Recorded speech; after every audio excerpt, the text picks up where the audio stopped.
Hari ini mengenai agenda pembaca replik dari penuntut umum atas keberatan kita atau eksepsi yang kita bacakan minggu lalu. Kemudian dalam hal ini kita langsung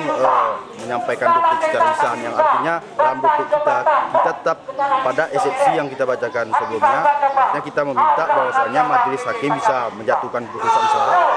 kemudian menyatakan bahwasanya perkara ini tidak dapat diperiksa lebih lanjut, kemudian menyatakan bahwasanya dakwaan penuntut umum adalah batal demi hukum atau tidak dapat diterima seperti itu. Karena kita menganggap dalam hal ini perkara ini bahwasanya dalam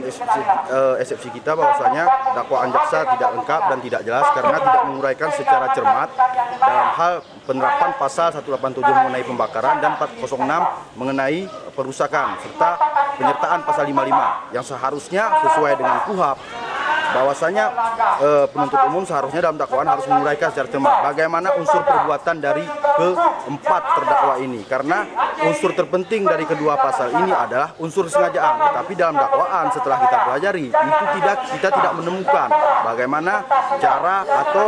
perbuatan dilakukan oleh para terdakwa seperti itu. Mungkin sidang selanjutnya akan dilanjutkan pada hari Rabu 4 Mei.